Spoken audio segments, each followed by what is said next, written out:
Assalamualaikum teman-teman. Seperti biasa sebelum mulai Mimin mendoakan semoga teman-teman semua selalu dalam keadaan sehat walafiat. Oke, kali ini kita akan melanjutkan Martian Master versi novel bagian 383. Bagi yang baru bergabung, selamat bergabung. Dan bagi yang belum subscribe dulu lah agar Mimin tambah semangat lagi nih bikin videonya. Oke, kalau sudah kita langsung masuk ke isi ceritanya.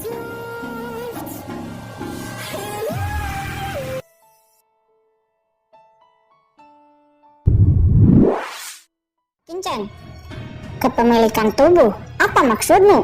Kata murid sekte pengembalian asal. Tidak, itu bukan kepemilikan tubuh. Orang pucat itu sepertinya tidak memiliki esensi. Dan itu sepertinya hanya teknik jahat, kata Sang Wuji. Wah, bagaimana Tuan Sang Wuji tahu betul?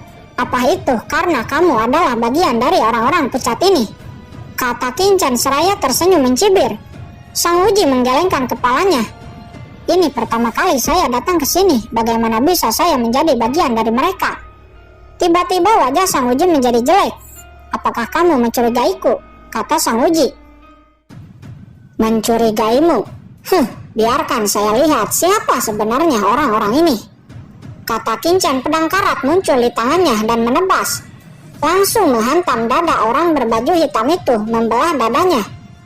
Namun sebuah energi Yinki menyelimuti dadanya dan dalam sekejap mata dadanya pulih kembali. Tanpa luka sedikit pun. Nampaknya dia abadi. Orang berbaju hitam itu langsung meraung. Dalam raungannya gelombang suara langsung menyerang jiwa, menyapu semua orang.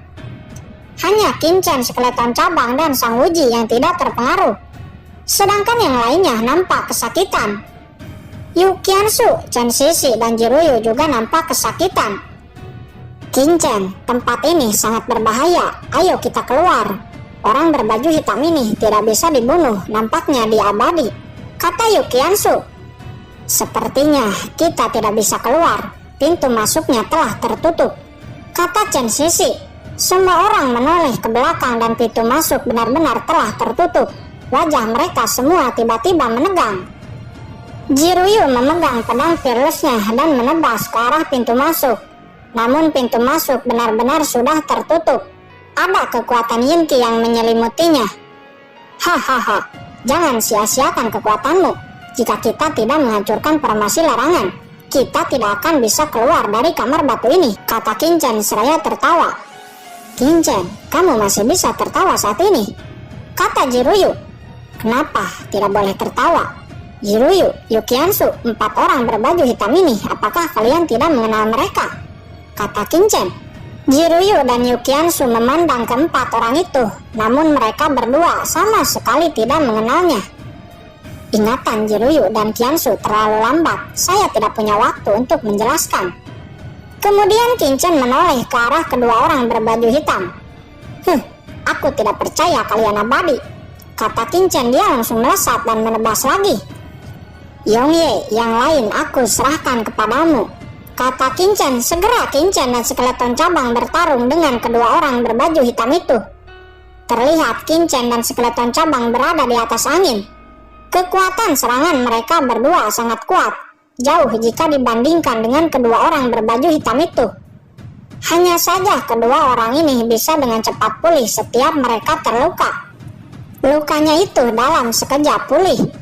Pada saat ini Penatua Wei dan Yue Zhongkui tiba-tiba sadar dan dua orang berbaju hitam yang mencengkeramnya tiba-tiba hancur dan menghilang. Sepertinya mereka berdua bukan lagi diri mereka, tapi sudah dikuasai oleh orang lain. Keduanya menyeringai. Mata Penatua Wei dan Yue Zhongkui nampak aneh dan berkata, Kincen, aku akan membantumu. Semuanya, ayo bantu Kincen, kata Sang Wuji. Dia juga menyeringai aneh. Yue Zhongkui, Penatua Wei, Sang Wuji, dan semua orang di sana di waktu yang sama bergerak menyerang. Hanya Yu Qiansu, Chen Sisi, dan Jiruyu yang tidak bergerak, karena Kincen sudah berkata sebelumnya, jika Kincen tidak memberi perintah, mereka tidak akan bergerak sedikit pun. Melihat itu, Kincen dan skeleton cabang langsung berhenti bertarung, berbalik. Di saat yang sama, segel pembalik surga dan tombak hitam langsung dikeluarkan. dan langsung membentuk pertahanan. Di saat yang sama, Sang Wuji, Penatua Wei dan Yue Zhongkui yang awalnya akan menyerang dua orang berbaju hitam, tiba-tiba menyeringai dan malah bergandengan tangan dengan dua orang berbaju hitam itu. Kelimanya menggabungkan serangan lalu dilayangkan ke arah Qin Chen dan Skeleton Cabang. Untungnya Qin Chen dan Skeleton Cabang telah bersiap dengan segel pembalik surga dan tombak hitam. Serangan gabungan kelimanya dapat diblokir jika Qin Chen tidak siap. Bahkan jika Qin Chen dan Skeleton Cabang kuat, mereka berdua akan setidaknya terluka parah di bawah serangan gabungan mereka berlima. Penatua Wei, Penatua Yue, Penatua Sang, apa yang mereka lakukan? Yu Qiansu berseru nampak terkejut. Orang-orang dari sekte pengembalian asal, Pangjiao kuno, dan sekte kabut tersembunyi yang masih tersisa juga tercengang. Apa yang sedang terjadi? Kalian, apa yang kalian lakukan dengan Linglung? Ini semua ulah Qin Chen. Orang berbaju hitam yang memakai topeng itu bukanlah dari istana penegak hukum. Cepat tangkap mereka, kata Sang Wuji. Apa, mungkinkah yang dikatakan Penatua Sang benar? Kata orang-orang itu. Bagaimanapun Sang Wuji adalah penatua dari sekte kabut tersembunyinya. Kalian, jika kalian masih ingin hidup, datang ke sini. Mereka bukan lagi penatua sekte kalian. Kepemilikan tubuh telah diambil alih oleh orang lain. Bukan lagi penatua sekte kalian, kata Qin Chen. Sekarang ada 9 orang yang masih tersisa. Orang-orang bodoh, tak berguna. Segera Sang Wuji melesat dan menghantam ke-9 orang itu. 2 diantaranya selamat karena buru-buru datang ke sisi Qin Chen. Namun ke-7 orang lainnya terkena serangan langsung. Penatua Sang, kamu. Seketika mereka mati dan menghilang menjadi abu. Bagaimana kamu mengetahuinya? Kata Sang Wuji. Seluruh sosoknya menjadi sangat jahat. Dia penuh keraguan dan menatap Qin Chen dengan dingin. Dia heran mengapa Qin Chen bisa mengetahuinya, karena dia telah bersembunyi sangat dalam. Dan sepanjang jalan dia selalu bersikap baik, tidak pernah menunjukkan sedikit pun kecurigaan. Dari awal kamu memecahkan pilar-pilar batu itu, aku sudah curiga. Ditambah kamu sangat akrab dengan tempat ini. Kamu mengatakan bahwa kamu mendapat semua informasi dari master sektemu. Namun saya juga memiliki slip giok pengirim informasi sekte kabut tersembunyimu. Tapi itu tidak akan bisa mengirim berita sebanyak itu. Dan yang paling membuatku semakin yakin adalah kristal darah ukuran besar itu. Kristal darah? Memangnya kenapa kristal darah itu? Kata Sang Wuji. Kristal darah itu masih segar, yang menandakan bahwa binatang aneh baru saja dipenggal. Sama sekali bukan harta peninggalan dari zaman kuno seperti yang kamu ucapkan, kata Qin Chen. Apa, kamu bahkan bisa melihat lamanya penyimpanan kristal darah? Kata Sang Wuji. Dia sedikit terkejut. Faktanya Qin Chen sama sekali tidak bisa melihatnya. Namun yang bisa melihatnya adalah Skeleton Cabang. Saya pada awalnya sedikit bingung mengapa kamu memberi kami kristal darah ukuran besar itu. Namun sekarang saya baru mengerti setelah menyerap kristal darah itu. Kamu dapat dengan mudah menduduki tubuh Penatua Wei dan Yue Zhongkui. Dan juga untuk menyamarkan penglihatan orang lain agar kalian tidak terdeteksi. Seperti saya juga bahkan tidak menyadari bahwa Sang Wuji ini bukanlah Sang Wuji yang asli. Sang Wuji yang asli telah tidak ada dan tubuhnya telah diduduki oleh orang lain, kata Qin Chen. Qin Chen, siapa orang-orang ini? Mungkinkah mereka adalah ahli-ahli yang hidup di reruntuhan ini? Kata Yu Qiansu. Apakah kalian benar-benar tidak mengenali orang-orang ini? Kata Qin Chen. Yu Qiansu dan Jiruyu tertegun. Ini kali kedua Qin Chen mengatakan itu. Namun keduanya tidak pernah melihat orang-orang ini sebelumnya. Namun di saat keduanya dengan hati-hati melihat baju hitam orang-orang ini, tiba-tiba sebuah ingatan samar terlintas di kepalanya. Qin Chen, apakah orang-orang ini adalah orang-orang bertopeng dari istana penegak hukum saya? Kata Jiruyu. Yah, itu benar. Mereka adalah 20 orang lebih berbaju hitam dan bertopeng yang dibawa oleh istana berkabut. Seharusnya Sang Wuji ini juga salah satu dari mereka, kata Qin Chen. Bagaimana ini mungkin? Mengapa mereka melakukan ini? Itu berarti istana berkabut juga pasti terlibat, kata Jiruyu. Yah, itu seharusnya konspirasi istana berkabut dan orang-orang ini juga adalah ras alien, campuran ras manusia, keturunan ras campuran. Dan juga ini bukan tempat rahasia di alam kuno, tapi tempat ini adalah benua ras alien, dan merekalah yang telah membuka jalan menuju tempat ini. Mendengar ini, Jiruyu, Chen Shishi, dan Yukiansu terkejut sampai tidak bisa berkata-kata.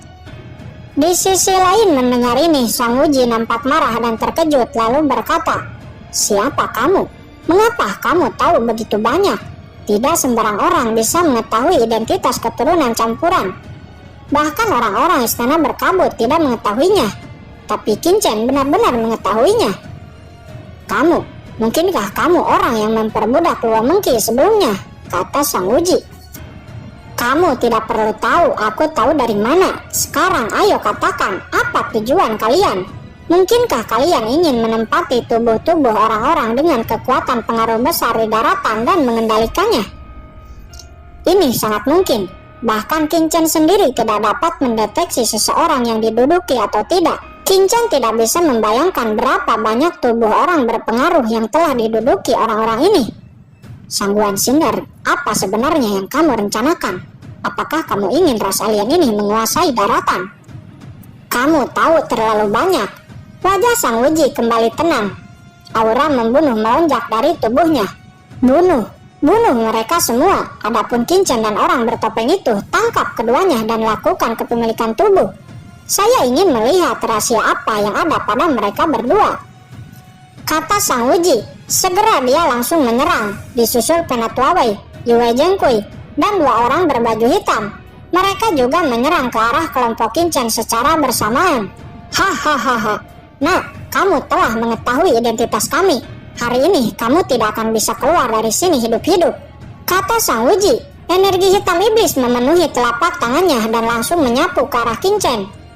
Namun Qinchen dengan mudah memblokirnya. Mustahil. Sang Uji terkejut. Bahkan ahli marta soperin tahap akhir mungkin akan ditangkap dengan mudah oleh serangan itu. Segera Sang Uji menyerang lagi. Namun lagi-lagi Qinchen tidak terdampak apapun. Apakah kamu sedang menggelitik saya? Kata Qinchen. Setelah tubuh suci abadi naik ke tingkat 7, serangan semacam Sang Uji ini dapat dengan mudah ditahan tanpa rasa sakit sedikit pun. Bunuh yang lain, saya ingin melihat apakah anak ini masih akan sesombong itu, kata Sang Uji. Pada saat ini, Penatua Wei, Yue Zhengkui, dan dua orang berbaju hitam telah sampai di depan Jiruyu dan lainnya. Sebuah jaring hitam yang dipenuhi energi iblis hitam menyapu ke arah mereka. Kedua orang murid sekte yang selamat sebelumnya yang melihat itu nampak ketakutan sampai kehilangan kewarasannya. Domain pedang. Jiruyu dan Yukiansu mereka berdua langsung menampilkan domain pedang. Kalian dari istana penegak hukum. Pada awalnya saya akan membiarkan kalian hidup. Namun karena kalian sudah mengetahui rahasia kami, maka kalian harus mati, kata orang yang menduduki tubuh Penatua Wei. Namun sesaat kemudian mereka terkejut. Karena di bawah domain pedang, serangan mereka semua sama sekali tidak mampu menerobos. Apa? Ini tidak mungkin. Penatua Wei, Yue Zhengkui, dan lainnya terkejut karena kekuatan Jiruyu, Yukiansu, dan Chen Shishi lebih kuat daripada yang mereka bayangkan. Di sisi lain, Qinchen mengeluarkan Borderland Guntur. Di bawah serangan Guntur, pertahanan Sang Uji langsung hancur, dan tubuhnya diselimuti Guntur. Qinchen langsung meraih leher Sang Uji. Katakan apa tujuan kalian selain menempati tokoh-tokoh kuat di daratan? Pasti kalian memiliki tujuan lain kan? Kata Qinchen. Pada saat ini Sang Uji nampak ngeri. Qinchen lebih menakutkan daripada yang ia bayangkan. Bahkan dia tidak bisa menahan satu serangan Qinchen. Lepaskan dia. Yue Zhengkui dan 3 lainnya di saat yang sama menyerang ke arah Qinchen untuk menyelamatkan Sang Uji. Jie. Lawanmu adalah aku. Skeleton cabang langsung muncul di depan Qinchen. Dengan tombak hitam darah di tangannya, dia dengan mudah memblokir serangan gabungan keempatnya. Jie. Kekuatan iblis yang lemah. Biar saya tunjukkan kekuatan iblis yang sebenarnya, kata skeleton cabang dan langsung menyerang. Di bawah serangan skeleton cabang keempatnya langsung dihempaskan dan jatuh dengan malu, nampak kesakitan. Siapa kamu sebenarnya? Kata keempatnya, mereka marah dan juga terkejut karena lawan juga mengeluarkan kekuatan iblis, dan kekuatan iblisnya lebih murni daripada kekuatan iblis mereka. Apakah ada manusia iblis selain kita di alam ini? Tanpa mereka tahu, skeleton cabang adalah iblis yang sebenarnya, bukan keturunan campuran seperti mereka. Cepat jalankan larangan formasi pembangkitan, kata Sang Uji.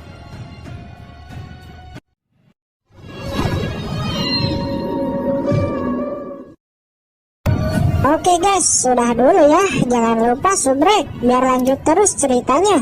Bagi yang sudah subrek, mudah-mudahan dimudahkan rezekinya. Mimin undur diri. See you next and goodbye.